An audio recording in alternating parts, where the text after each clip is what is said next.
രാവിലെ എൻ്റെ 3:30 വയസ്സുള്ള എൻ്റെ കൊച്ചിനെ ഫിക്സ് വന്നിട്ട് ഇവിടെ കൊണ്ടുവന്നതാണ്. ഇവിടെ വന്നത് ഇനിയിപ്പോൾ ഡോക്ടറില്ല. ഇന്നലെ ഉച്ചയ്ക്ക് പോയ ഡോക്ടറാണ്. പകരം സംവിധാനങ്ങളൊന്നും തന്നെ ഏർപ്പെടുത്തിയിട്ടില്ല. ഒരു കാര്യങ്ങളും ഇവർ ചെയ്തിട്ടില്ല. ആംബുലൻസ് ഉണ്ട്, ആംബുലൻസ് ഓടിക്കാൻ ഡ്രൈവറില്ല. ഇത് തന്നെയാണ് സ്ഥിരം ഇവിടുത്തെ അവസ്ഥ. ഇവിടെ പഴയ എസ്റ്റേറ്റ് മേഖലകളിൽ നിന്നും ആൾക്കാർ വരുന്നുണ്ട്.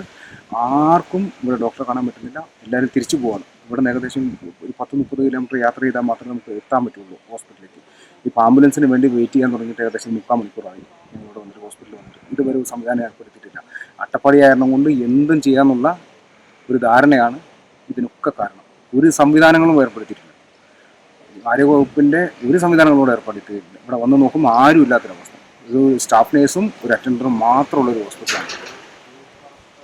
ഷോളയൂർ ആശുപത്രിയിൽ ഇന്നലെ ഡോക്ടറില്ല. ഡോക്ടറുടെ കുടുംബത്തിലുള്ള പ്രധാനപ്പെട്ട എന്തോ ഒരു അത്യാവശ്യമായതുകൊണ്ട് പോയി എന്ന് മനസ്സിലാവും. പക്ഷേ ഇന്നും ഇല്ലാതാവുമ്പോൾ അത് തിരുത്തേണ്ടതിൻ്റെ ഉത്തരവാദിത്വം ഗവൺമെൻറ്റിനും സർക്കാരിനൊക്കെ ഉള്ളതാണ്.